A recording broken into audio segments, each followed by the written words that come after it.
വരുന്ന യേശുക്രിസ്തുവിൻ്റെ നാമത്തിൽ എല്ലാവർക്കും എൻ്റെ സ്നേഹവന്ദനത്തെ അറിയിക്കുന്നു. നമ്മളെല്ലാവരും അടുത്ത് കർത്താപ്പച്ചൻ പരിപാലിച്ചു, ജയത്തോടെ നടത്തി. കർത്താവ് നമ്മളെ കരുതുന്ന വിധങ്ങൾ ഓർത്ത് നോക്കിയാൽ കർത്താവിന് എത്ര നന്ദി പറഞ്ഞാലും സ്തുതി പറഞ്ഞാലും മതിയാകത്തില്ല. രാവിലെ എണീപ്പാനും കർത്താവിനെ പാടി സ്തുതിപ്പാനും ഒക്കെ നമുക്ക് സാധിക്കുന്നില്ലേ? എല്ലാം നമ്മുടെ ദൈവത്തിൻ്റെ കൃപയാണ്. എല്ലാവരും ആയിരിക്കുന്നിടത്ത് കർത്താവ് പരിപാലിക്കട്ടെ, ജയത്തോടെ നടത്തട്ടെ. എന്നെ തന്നെ എൻ്റെ കർത്താവിൻ്റെ സന്നിധിയിൽ താഴ്ത്തുന്നു. ഇന്ന് ഞാൻ പറയാൻ ആഗ്രഹിക്കുന്ന ലൂക്കോസിൻ്റെ സുവിശേഷത്തിൽ നിന്നാണ്. ലൂക്കോസിൻ്റെ സുവിശേഷം 7-ാം അധ്യായം ആസ്പദമാക്കി പറയാനായിട്ടാണ് ഞാൻ ആഗ്രഹിക്കുന്നത്.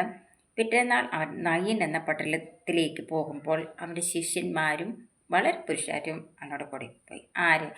നയീൻ എന്ന പട്ടണത്തിലേക്ക് പോകുമ്പോൾ യേശു. അപ്പോൾ അതിൻ്റെ കൂടെ കുറേ ശിഷ്യന്മാരും പുരുഷാരും ഒക്കെ പോയി. യേശു പട്ടണത്തിൻ്റെ വാതിലിനോട് അടുത്തപ്പോൾ മരിച്ചുപോയ ഒരുത്തൻ്റെ പുറത്ത് കൊണ്ടുവരുന്നു. കണ്ടോ? യേശു പട്ടണത്തിൻ്റെ വാതിലിനോട് അടുത്തപ്പോൾ മരിച്ചുപോയ ഒരാളെ പുറത്ത് കൊണ്ടുവന്നു. അവൻ അമ്മയ്ക്ക് ഏകജാതനായ ഒരു മകനായിരുന്നു. അപ്പം അമ്മയ്ക്ക് ഏകജാതനായ ഒരു മകനായിരുന്നു. അവളോ വിധവയായിരുന്നു. അവൾക്ക് എല്ലാം മതിയായ എല്ലാറ്റിനും എല്ലാം എന്ന് പറഞ്ഞതുപോലെ അവിടെ മകനായിരുന്നു. എന്നാലും അവൻ മരിച്ചുപോയി. പട്ടണത്തിലെ ഒരു വലിയ പുരുഷാരവും അവളോട് കൂടി ഉണ്ടായിരുന്നു. അപ്പോൾ അവളോട് കൂടെ സഹതിപ്പാന ഒക്കെ ആയിട്ട് ആൾക്കാരുണ്ടായിരുന്നു. അവളെ കണ്ടിട്ട് കർത്താവ്, അപ്പോൾ യേശു അവളെ കണ്ടിട്ട് മനസ്സലിഞ്ഞ് അവളോട് കരയണ്ട എന്ന് പറഞ്ഞു. അവൻ അടുത്ത് ചെന്നപ്പോൾ ഈ മഞ്ചം ഡെഡ് ബോഡിയായിട്ട് ഇങ്ങനെ പോവുക. ആ മഞ്ചത്തെ തൊട്ടു.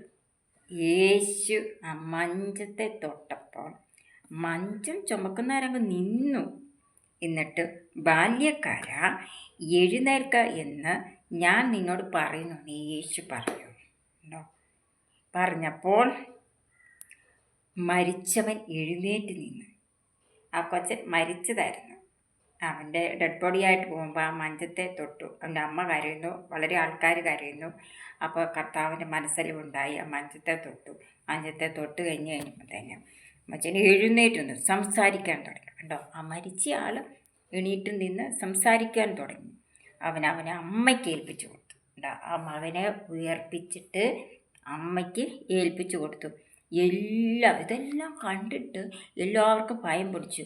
ഇന്നൊരു പ്രവാചകൻ നമ്മുടെ ഇടയിൽ എഴുന്നേറ്റിരിക്കുന്നു, ദൈവം തൻ്റെ ജനത്തെ സന്ദർശിച്ചിരിക്കുന്നു എന്ന് പറഞ്ഞ് ദൈവത്തെ അവർ മഹത്വീകരിച്ചു. അവനെക്കുറിച്ചുള്ള ശ്രുതി എല്ലാ രാജ്യങ്ങളിലും എല്ലാ നാടുകളിലും എല്ലാം പടരുകയാണ് ചെയ്ത വലിയൊരു പ്രവൃത്തിയാണ് യേശു ചെയ്ത പ്രവൃത്തി. അത് മഞ്ചത്തെയാണ് തൊട്ടത്. അവൻ്റെ അമ്മയ്ക്ക് ഏകജാതനായ ഒരു മകനായിരുന്നു. ആ അമ്മയുടെ വിഷമം, ആ സ്ഥലത്തുള്ളവരുടെ വിഷമം, അവരുടെ പ്രിയപ്പെട്ടവരുടെ വിഷമം എല്ലാം നമുക്ക് മനസ്സിലാക്കാവുന്നുള്ളൂ. എന്നാൽ യേശു മഞ്ചത്തെ തൊട്ടിട്ട് വരിക്കാര എണീക്കാൻ തുടങ്ങി. എണീറ്റ് നടന്നു. അതാ പറഞ്ഞു, നടന്നു എഴുന്നേറ്റ് നടന്നു, ഇരുന്നു സംസാരിക്കാൻ തുടങ്ങി. കാരണം അത് കഴിഞ്ഞിട്ട് ആ ശ്രുതി ആ ലോകം മുഴുവൻ അറിയുകയാണ് ചെയ്തത്. നമ്മളെല്ലാം ആയിരിക്കുന്നിടത്ത് കർത്താവ് പരിപാലിക്കും, ജയത്തോടെ നടത്തും. മരിച്ചു പോകും, നീ ജീവിച്ചിരിക്കുകയല്ല എന്ന് പറയുന്നവർ എത്രയോ പേര് ഈ ലോകത്ത് ജീവിച്ചിരിപ്പുണ്ട്. എല്ലാം ദൈവത്തിൻ്റെ കൃപയാണ്, ദൈവത്തിൻ്റെ കരുണയാണ്.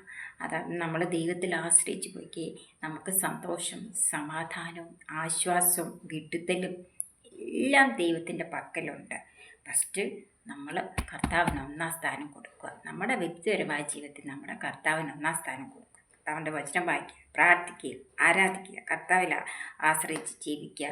സന്തോഷത്തോടെ നമുക്ക് ഈ ലോകത്തിൽ ജീവിക്കാനായിട്ട് സാധിക്കും. നമുക്ക് വേണ്ടുന്ന നന്മകൾ എന്താണെന്ന് വെച്ചാൽ കർത്താവ് വെച്ച് നമുക്ക് തന്നോളും. എന്നാലും നമ്മൾ ചെയ്യാനുള്ളത് നമ്മൾ ചെയ്യുക. നമുക്ക് നിത്യത വേണം. നമ്മൾ കർത്താവിൻ്റെ രാജ്യത്തിൽ ചെന്ന് ചേരണം. അതുകൊണ്ട് നമ്മൾ കർത്താവിൽ ആശ്രയിച്ച് സന്തോഷമായിട്ട് നമ്മുടെ ശരീരത്തെ കർത്താവിൽ സമർപ്പിച്ച് നമ്മൾ സന്തോഷമായിട്ട് മുമ്പോട്ട് പോവുക. ദൈവത്തിൻ്റെ കരുതൽ നമ്മളോടൊപ്പം ഉണ്ടായിരിക്കും. നിങ്ങളെല്ലാം ആയിരിക്കുന്നിടത്ത് കർത്താവിച്ചൻ പരിപാലിക്കട്ടെ, ജയത്തോടെ എല്ലാവരും കർത്താവിൽ സന്തോഷിച്ച് കർത്താവിൽ ആശ്രയിച്ച് ജീവിക്കുക. എല്ലാവരും ആയിരിക്കുന്നിടത്ത് കർത്താവ് പരിപാലിക്കും, ജയത്തോടെ നടത്തും. ഇപ്പം വെള്ളപ്പൊക്കത്തിലാക്കപ്പെട്ട ഒരുപാട് പേരുടെ ഭവനം നശിച്ചു പോയിട്ടുണ്ട്, ഒരുപാട് പേര് നഷ്ടപ്പെട്ടു പോയിട്ടുണ്ട്. നമ്മൾ അവരൊക്കെ വായിച്ച് നമുക്ക് പ്രാർത്ഥിക്കാം. നിങ്ങളെല്ലാം ആയിരിക്കുന്നിടത്ത് കർത്താവ് നിങ്ങളെല്ലാം പരിപാലിക്കട്ടെ, ജയത്തോടെ നടത്തട്ടെ. God bless you.